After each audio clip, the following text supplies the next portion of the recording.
Bismillahirrahmanirrahim. Today we're starting our another topic of the almost sixth lecture of the dermatopathology.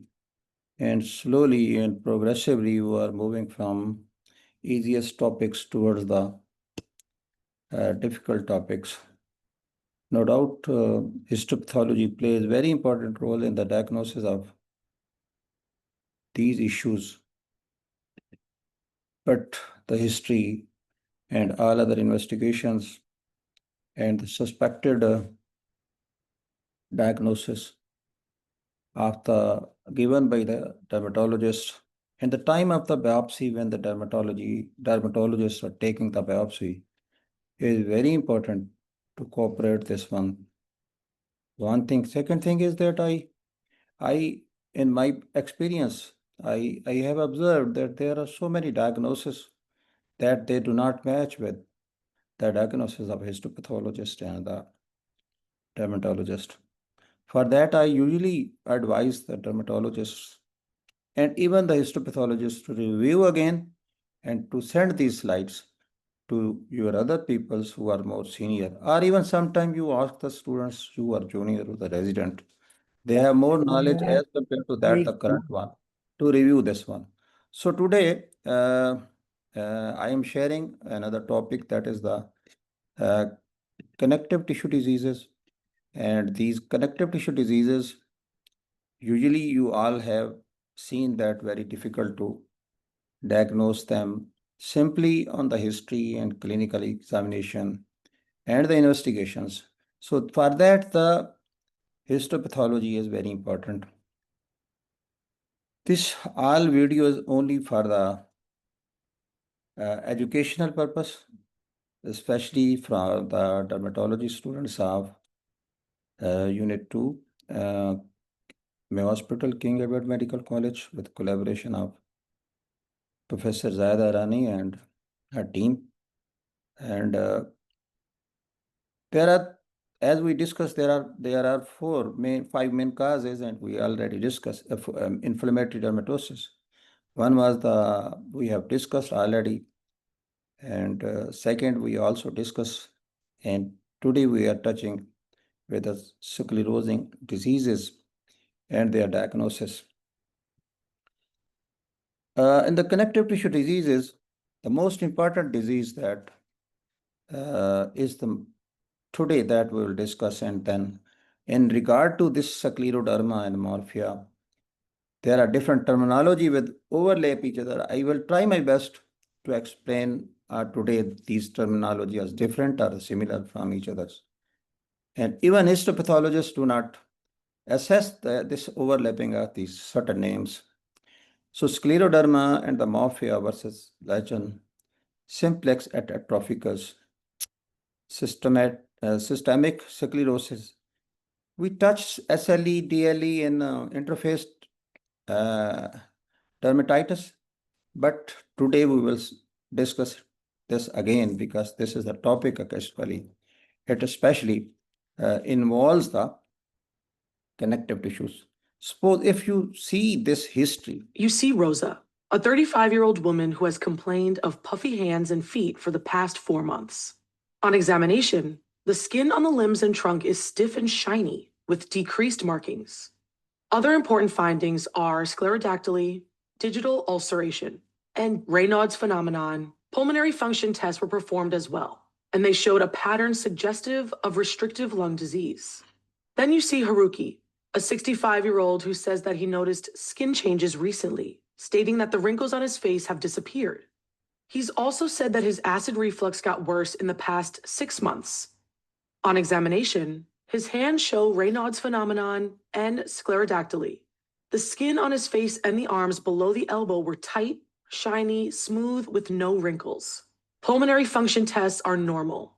Blood tests were performed in both cases, showing increased serum levels of anti-Scleroderma 70 and RNA polymerase III antibodies in Rosa, and increased anti-centromere antibodies in Haruki. So if we understand this history, these are almost the same findings, but in two patients, one is the female and other is the male. And the two findings, the clinical findings are different, history is different, sign and symptoms are different, and the biochemistry and the laboratory diagnosis are different, but still very difficult to diagnose either. This is the scleroderma system or this is the morphia. So we'll deal it again. Scleroderma is the combination of three words. That is FIA. FI mean fibrotic, I mean inflammatory, and A mean autoimmune connective tissue disease. Basically, such findings, when you see where you're sitting in the microscope as a histopathologist, and there is no history, you cannot differentiate with other diseases, connective tissue diseases, or simple chronic inflammation. Even you cannot differentiate from the keloid and other things. So basically, scleroderma is an autoimmune disease. Again, it is two types. It is localized or it is diffuse, or some people say it's the scleroderma. In the localized form, some areas of the bodies like hands, like feet and limbs are involved. And the biopsy site is very important when you mentioned that from where you are taking the biopsy. While systemic scleroderma involves not only the whole body of the skin, but also involves the other systems, esophagus, heart, the lung, and even the end stage, they involve the renal system. So these are two different, and even the laboratory diagnosis and antibody detection is almost that is different from two systems, and even the age is different. But it is 5 to 6 times more common in the females before the menopause age. Why even after 50, it is greater in female as compared to male. Simply, as we discussed, and that patient, that when it is localized, this classification is according to the American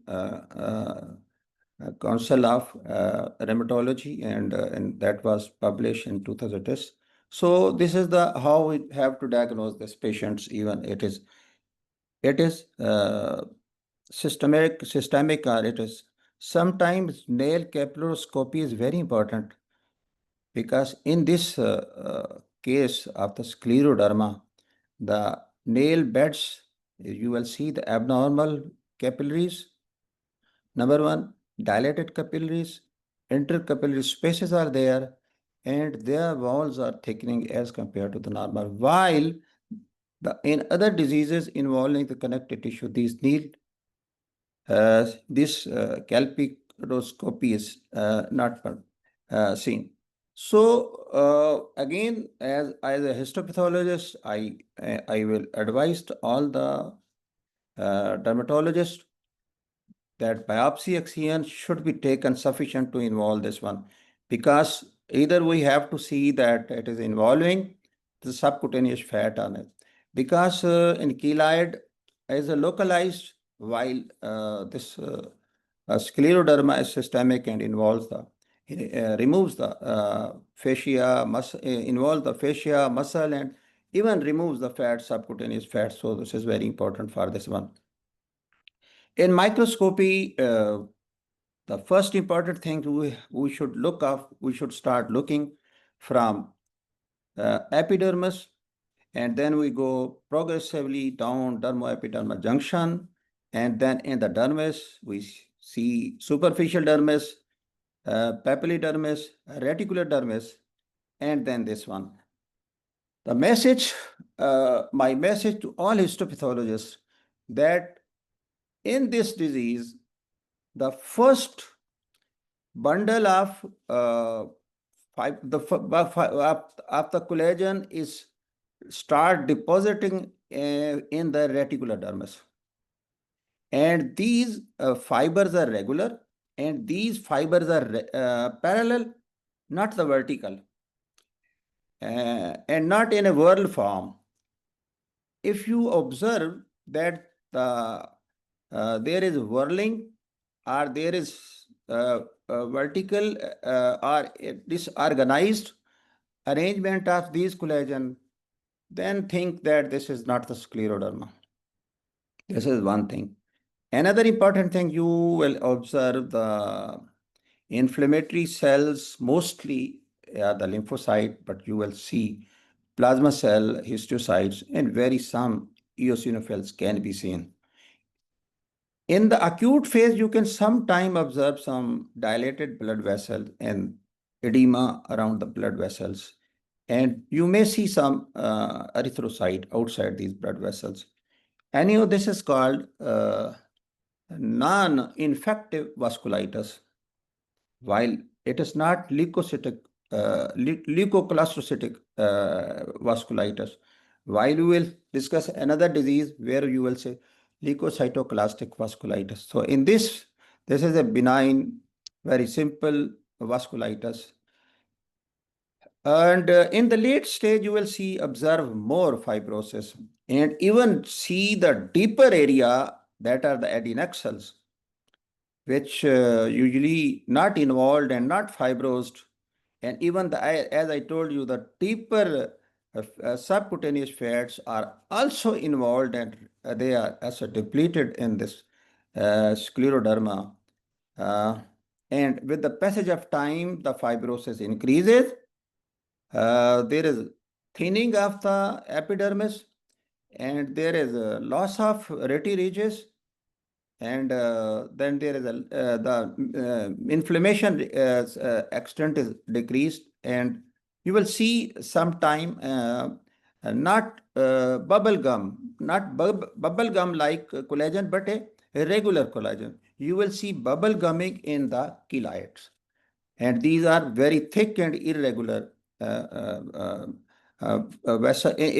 collagens in the cheilite. The skin becomes relatively avascular, and often there is only little evidence of ongoing inflammations. Late lesions usually contain collagen fibers that are tightly packed and highly eosinophilic. Sweat glands are atrophic or absent. Even subcutaneous fat is replaced. There are some confusing variants. You have to differentiate all histopathologists from the bulla. And we'll discuss this bulla and we'll make the criteria of this bulla in bulla formations in inshallah next lectures. They arise into dural plaques, marked papillary dermal edema, ectatic lymphatic vessels, while these are not seen in bulla. Cheilite, I am more concentrating on the cheilite because it is more confusing for histopathologists to differentiate the cheilite. Even sometimes cheilite type of morphia you can see. Guttate morphia is sometimes very confusing for the psoriasis.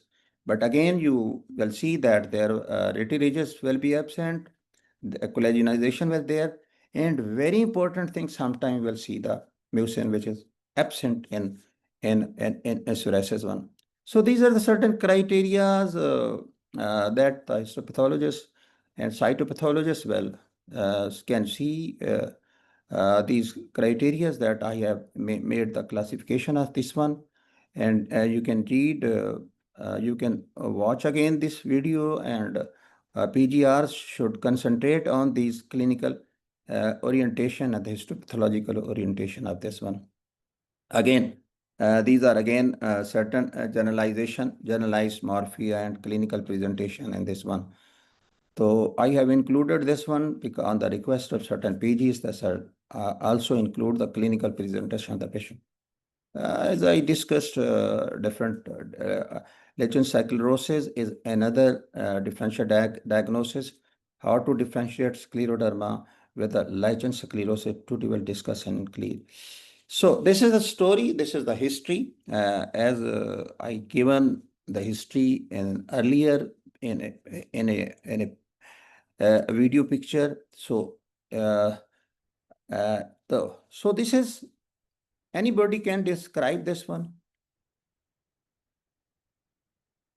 Anybody from you can describe this one? So we should make this lecture interactive.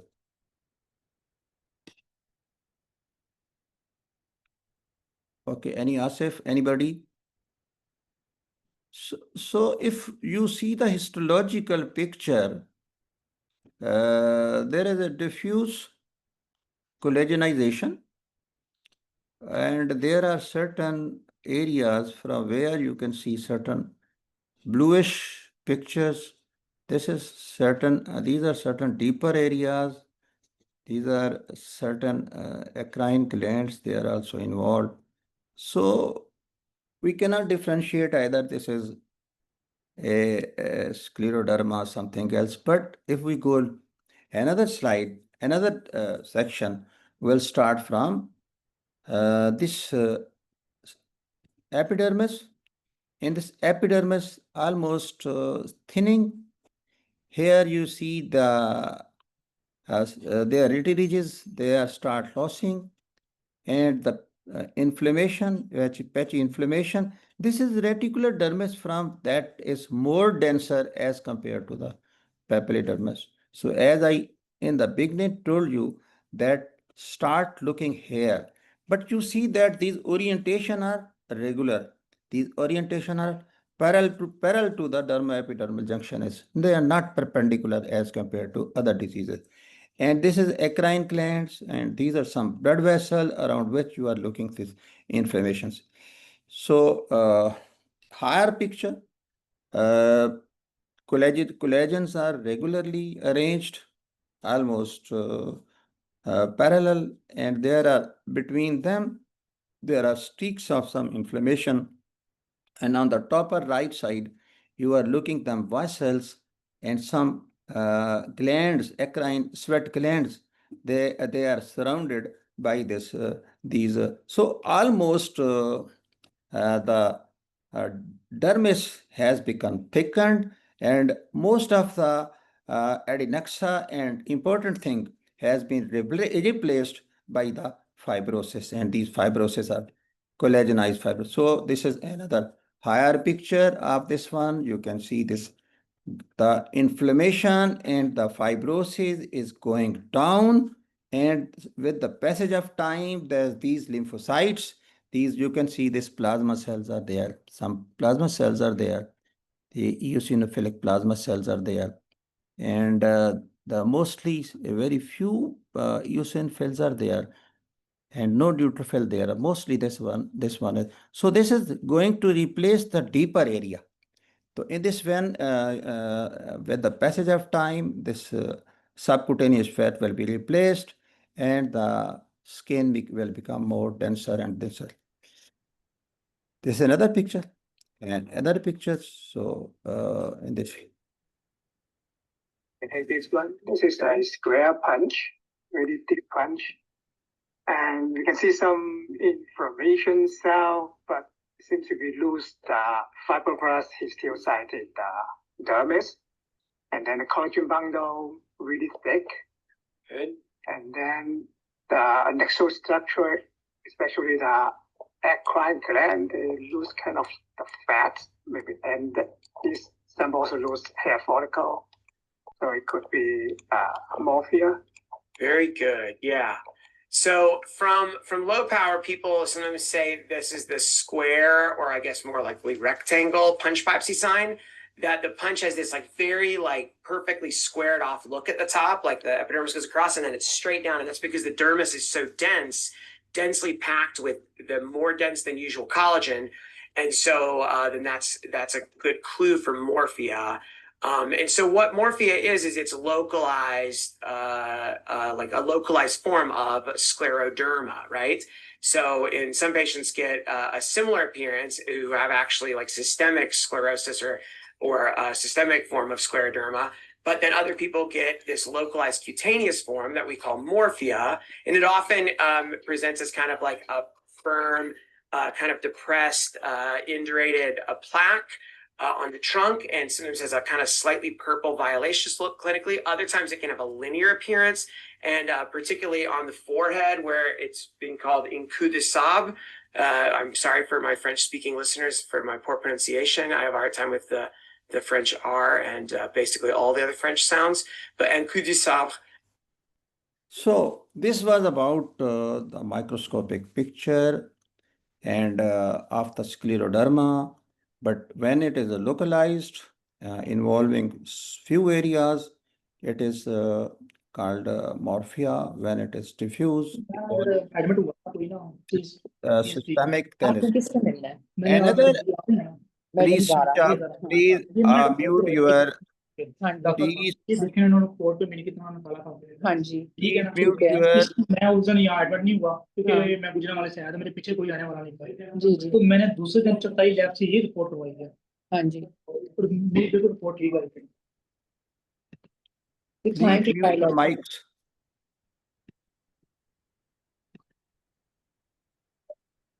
Okay.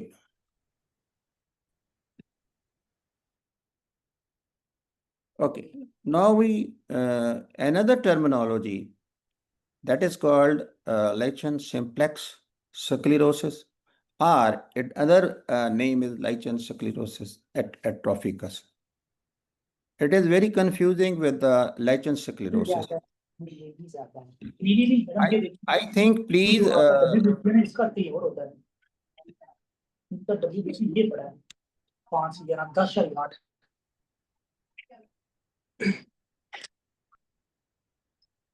So lichen sclerosis atrophicus, sclerosis limited to the papillodermis, and it is a as have we discussed in the previously, is a one of the interface type of the dermatitis, and vacuolar changes in the basilar change you will see, and edema are the superficial dermis, and the band-like lichenite inflammations are there. Microscopic picture of the lichen sclerosis. This is divided into early phase and in the late phase, or in the acute phase or in the late phase. As we have discussed previous lectures, that in the early phase of the spongiosis, there is more edema, and there is, but some pictures are some very overlap each other. So, but what thing you have to identify, start from the epidermis and go down. In the epidermis, you will see number one, compact orthokeratosis with focal parakeratosis in lichen sclerosis atrophicus. Occasional hypergranulosis, while this sometimes confuses with you the psoriasis. In the psoriasis, there will be hypogranulosis. And occasional pseudoepitheliomatous hyperplasia, rarely. A prominent irregular acanthosis and curvilinear blunt reticulus, not regular reticulus. Papillodermal fibrosis with vertical oriented. This is the difference from the scleroderma. In the scleroderma, this fibrosis is a parallel to the dermoepidermal junctions, while in lichen sclerosis, there are dermal fibrosis, but these collagens are vertically bundle arranged, the superficial chronic vessel, but rarely you will see the deeper pictures and rarely see the other picture one. There are another terminology that you differentiate with lichen simplex chronicus and lichen sclerosis atrophicus. These are entirely two different pictures, and you should not confuse yourself with this one. So these well differentiate with causes, how the skin appears, how it is location, where it is the location, and same the treatment is different. And even in histology, in lichen atrophicus, there is a epidermal thin, while in lichen simplex, there is a thick epidermis, and there are irregular reticulus. Sclerosis of the superficial collagen, the superficial layer of the dermis, superficially, and collagen is hardened and thickened. In this, you will see the hyperkeratosis, which is not present there. Stratum corneum, and this one is there. And lichen sclerosis atrophicaus, you will see dense band of lymphocytes. While in this one, you will see the perivascular lymphocyte and the infiltrate around the blood vessel on this one. While in these pictures, melanin incontinence is there, while in there is a plugging of the keratin and keratins. So this is MCQ1. What histopathological characteristics have to differentiate between localized and the systemic sclerosis? Number one, edema of superficial dermis. Number two, fibrosis limited to papillary dermis. Number three, histological features are indistinct. And perivascular inflammation. What is the answer? What is the answer?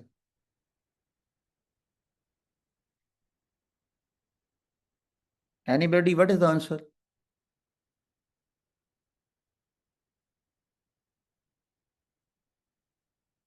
I have shown the pictures.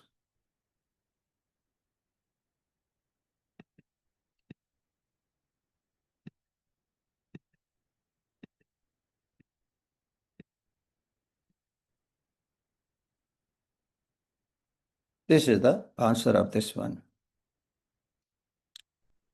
And other is the lichen sclerosis. Lichen sclerosis we'll discuss in detail. Lichen sclerosis, also called lichen sclerosis atrophicus, occur most often anogenital areas, upper trunk and neck and flexor surface of the wrist. When this disease is localized in the vulva or glands, penis, it is also designated erythrosis and balanitis xeronitica obliterans. H, the disease most commonly involved when the but males are also involved. Genetic disposition is also seen in this one. We'll go on the microscopic picture of this one. These vary dependent on the timing of the biopsy. Early lesions may demonstrate infiltrate of the dermis as between the lichen planus. More established lesions have characteristic edematous homogenized papillary dermis and atrophy of the underlying pictures. A variable perivascular lichenoid lymphocytes and frequent leading to edge of the dermal changes, varying degree of non-keratinizing vasculitis. They are present in everywhere in this one.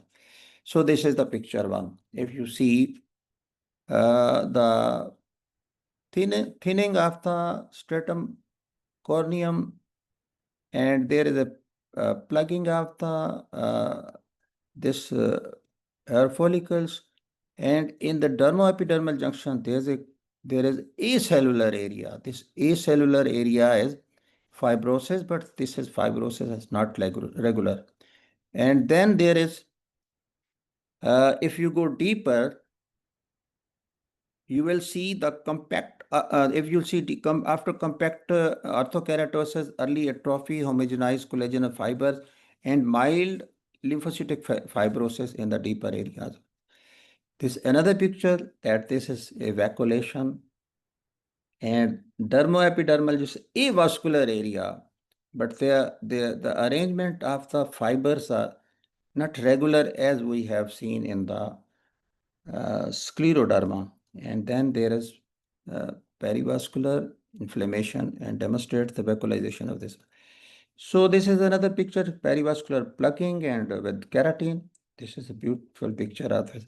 Higher power examination highlights epidermal atrophy, follicular plugging. So this is another picture one, this one, avascular area. Sometimes they can confuse bulla, but this is not the bulla formation, this one. This is the vacuolizations. And sometimes this confused with the orthokeratosis. You have to differentiate with bullar formation. Differential diagnosis? Basement membrane. The characteristic histological feature of lichen sclerosis is the thickened band of subepithelial collagen that is sclerosed, and beneath this there is a band of lymphocytes in the mid dermis. This is the typical histological appearance of Lichen lichen sclerosis. sclerosis. The epidermis is thinned. Beneath this, there is a well-defined band of pink collagen, and beneath It this, is also there called is a lichen sclerosis band at of atropicus. lymphocytes. This is avascular area. Here there is Hypergranulosis. obvious hyperkeratosis, and And beneath this, hypergranulosis. there is hypergranulosis, both features of lichen sclerosis. And Here is the thick spongiosis. basement membrane. It is the thin pink This line keratotic cells running you are along looking the here. interface between the epidermis and dermis. And basement membrane has become schemization of the basement The membrane. white spaces in the epidermis is the appearance of spongiosis. Here the basal cells are vacuolated. Basal and cells have become a squamized, more while appearance, normally they are cuboidal. rather flattened. So, this is a scenario that a 67-year-old woman presents with a long-standing history of pruritus, atrophic, arboreal-colored valvular papules and plaques. A subsequent and shaved biopsy is performed. See in the image. What is the best histological diagnosis? Lichen amyloidosis, lichen planus, lichen sclerosis, and lichen simplex chronica. In lichen simplex chronicus, the epidermis is thick, while in a lichen sclerosis at atrophicus, it is thin.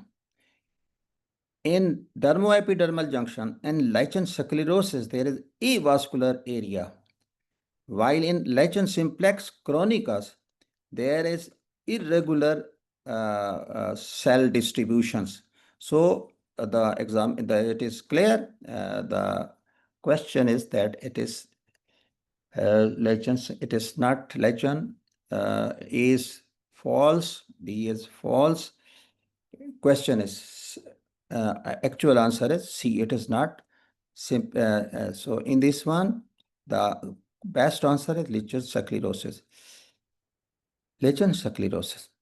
Additional note again, I am advising the histopathologist, dermatologist to take the proper biopsy to differentiate between these two. Another confusing picture, very similar as we have discussed in the lichen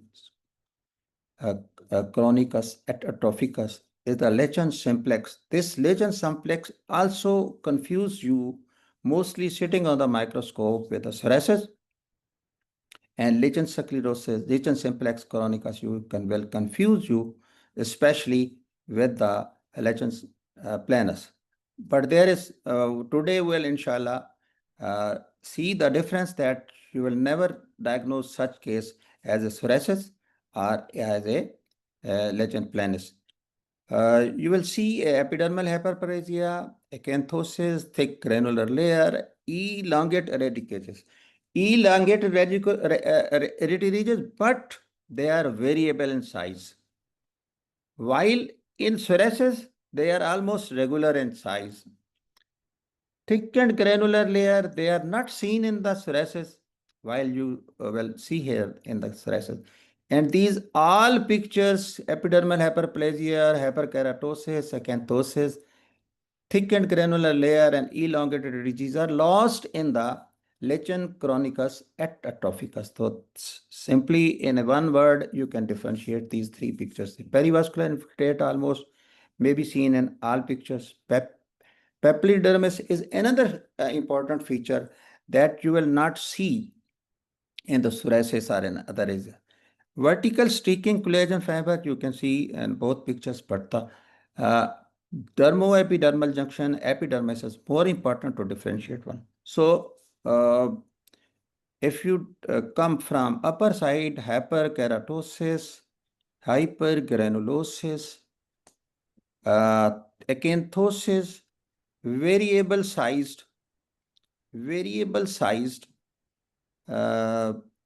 papillary variable size these hereditary regions, and this is the suprapapillary region. You will see a vertical fibro. You are looking here, these are eosinophilic.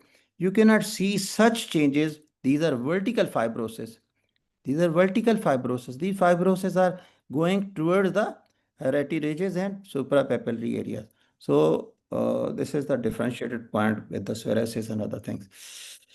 Actinic keratosis, people scratch and pick at their skin if they have a rash or they have a lesion there. And when you chronically rub, scratch, pick, or itch at your skin, it gets thicker to protect itself, basically. And that process is called lichen simplex chronicus, or LSC, and it begins to resemble palm and sole skin. So if you see a biopsy from somewhere on the body that's not palm or sole, but it looks like palm or sole, it means the patient has almost certainly been rubbing or scratching their skin chronically.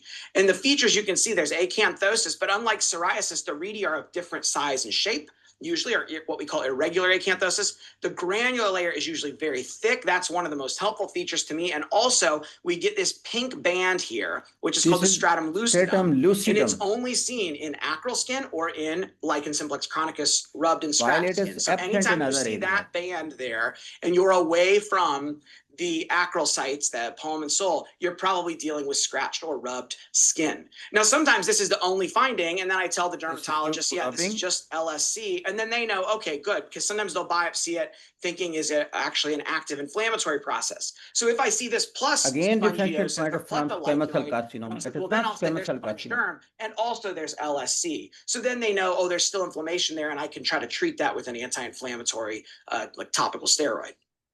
Okay. And when we say something is lichenified, that adjective is the adjective form. It means LSC is present. So lichenified means it has LSC. Now here, this biopsy right here, a really nice. It is confusing from the squamous cell carcinoma. They thought clinically might be a squame, which is why they did a big biopsy, but it turns out it's not squamous cell carcinoma. It's just a single lesion of lichen simplex chronicus. Look at that stratum lucidum there. You can even see here. Low power, look how thick the granular layer is and how acanthotic. And you can see the epidermis gets thicker, These are lost in squamous cell carcinoma, thinner back to normal. And that, this tells me this is probably a discrete lesion. They thought it was squamous cell carcinoma. So again, an idea that clinically it's probably discrete. Close up, it looks just like lichen simplex chronicus.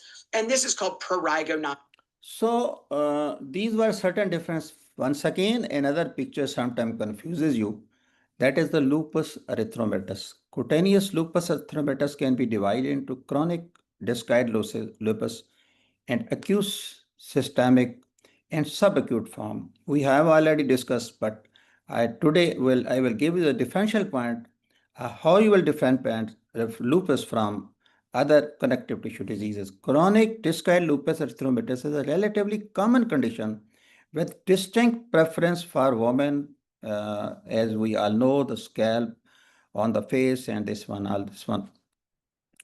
These are certain symptoms which cannot see in the other connective tissue disease. We are very specific to the SLE and then this one and this one. Histologically, this is very important to differentiate. Number one, there is basal vacuolation with interface changes. Second, scattered dyskeratotic cells. Three, very important thing which is not seen in other connective tissue disease, that is the leukocytoclastic vasculitis. While in connective scleroderma, it is not leukocytoclastic, that is not inflammatory leukocytes. That vasculitis is due to autoimmune. While in these are you will see the leukocytoclastic mean when the lymphocyte nucleus is degenerated and these debris you will see around the vessel and causing the damage of the vessel.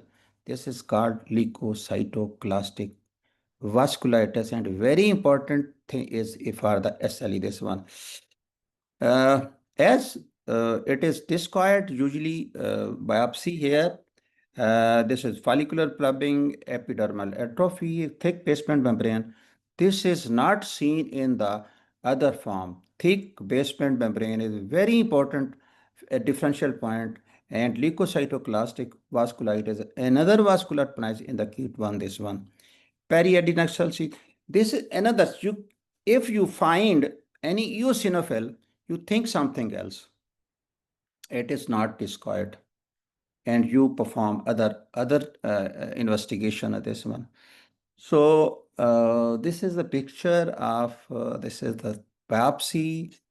This is the biopsy. This is epidermis, and there is a focal some hyperplasia, especially there is a plugging of the keratin, and the around this is a clear layer, but I think something this may be some edematous changes. And if you see deeper, this is the sweat glands, it is going down. And if you involving the deeper, large size vessels, medium size vessels are involved in this one. So you can differentiate this one from the other, this one.